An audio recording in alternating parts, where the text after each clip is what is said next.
और आज का हमारा टॉपिक है टेंस, जिसे हम काल भी कहते हैं हिंदी में। इसका मतलब होता है काल या समय। तो अगर इसकी हम हिंदी में अगर परिभाषा दें तो इसकी जो परिभाषा होती है वो होती है समय के अनुसार क्रिया के रूप में परिवर्तन को टेंस कहते हैं या काल कहते हैं।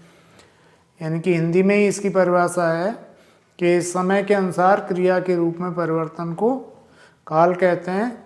और इसी तरीके से इंग्लिश में जो होगी change in the form of verb according to time is called tense. ठीक है, तो ये जो होता है टेंस जो होता है वो केवल और केवल जो क्रिया की फॉर्म होती है, जैसे अपन वर्ब बोलते हैं, वर्ब जैसे फर्स्ट सेकंड थर्ड ये होती हैं इसकी, फर्स्ट सेकंड थर्ड ये वर्ब पढ़ी हैं हमने और भी पढ़ी हैं, जैसे एस या ई एस के रूप में या आई एन जी के रूप में। तो इस प्रकार से इनके रूप में परिवर्तन होता जाता है जैसे जैसे हम टेंस पढ़ते हैं। तो इसी को अपन टेंस कहते हैं या काल कहते हैं। तो आइए हम विस्तृत रूप में डिटेल में और इसको समझें।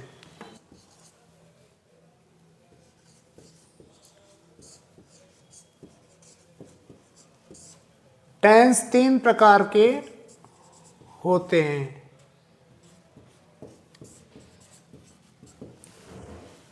टेंस तीन प्रकार के होते हैं। पहला होता है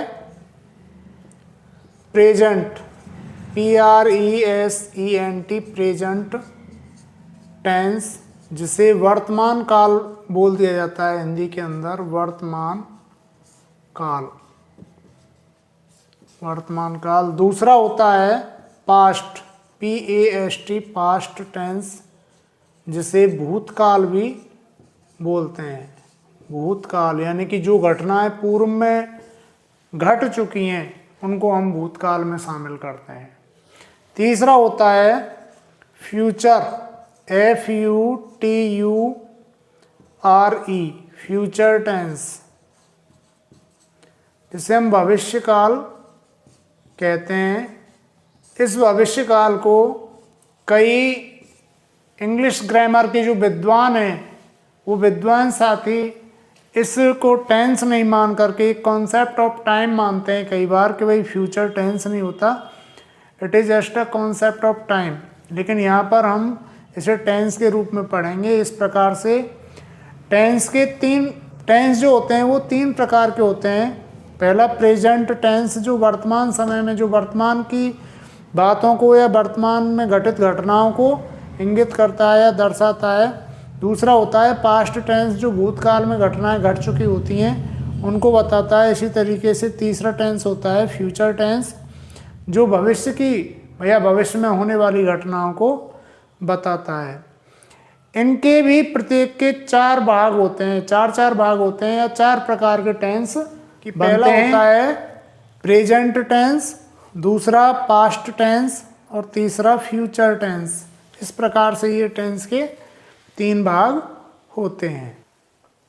इनमें से प्रत्येक के चार भाग या चार प्रकार होते हैं।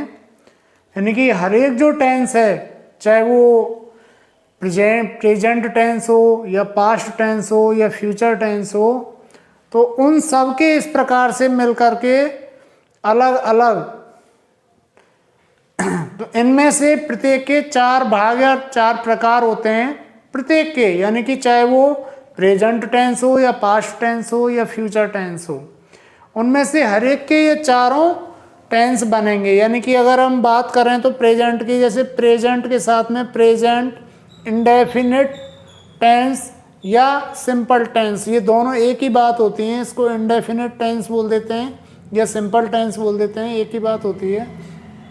ऐसे ही दूसरा होता है कंटिन्यूअस टेंस या प्रोग्रेसिव टेंस।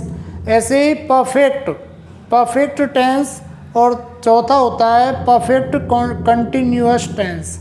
तो इस प्रकार से ये जो टेंस होते हैं ये प्रत्येक के तीनों के बनते हैं। यानी कि एक बार हम प्रेजेंट के साथ में प्रेजेंट इंडेफिनिट या प्रेजेंट सिंपल टेंस, इसी तरीके से प्रेजेंट कॉन्टिन्यूअस टेंस या present progressive tense, present perfect tense, present perfect continuous tense, इस तरीके से हम बोलेंगे। ऐसे ही पास्ट के साथ एक बार बनेगा पास्ट इंडेफिनिट टेंस या पास्ट सिंपल टेंस, दूसरा होगा पास्ट कॉन्टिन्यूअस टेंस या past progressive tense, past perfect tense, past perfect continuous tense. इस तरीके से ही फ्यूचर के साथ में फ्यूचर इंडेफिनिट टेंस या future simple tense, future continuous tense या फ्यूचर प्रोग्रेसिव टेंस, ऐसे ही future perfect tense, future perfect continuous tense, इस प्रकार से और बन। देखिए इसी प्रकार से ये इसके जितने भी टेंसेज बनते हैं कुल मिलाकर के 12 टेंसेज बनते हैं, क्योंकि 3 जो हैं वो मेन टेंसेज हैं और फिर प्रत्येक के 4-4 भाग या 4-4 हिस्से बनते हैं, तो इस प्रकार से कुल मिलाकर के 12 बनते हैं। तो हम यहाँ पर देखेंगे पहला प्रेजेंट इंडेफिनिट या प्रेजेंट सिंपल टेंस, इसी प्रकार से दूसरा प्रेजेंट कंटिन्यूअस टेंस या प्रेजेंट प्रोग्रेसिव टेंस, ऐसे ही present perfect tense, present perfect continuous tense.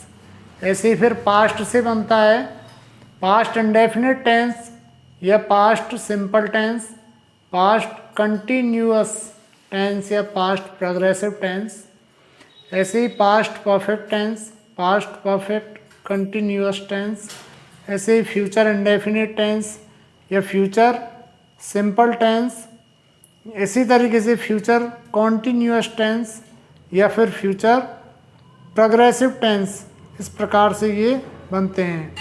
Future perfect tense और फिर लास्ट में फ्यूचर परफेक्ट कंटिन्यूअस टेंस, इस प्रकार से ये बनते हैं। इस प्रकार से इन तीनों टेंसेस के 4-4 भाग होकर के कुल मिला करके और 12 प्रकार के टेंस बनते हैं, जिनको हम आगे अभी पूरे डिटेल रूप में यहाँ पर पढ़ेंगे आगे चल कर के।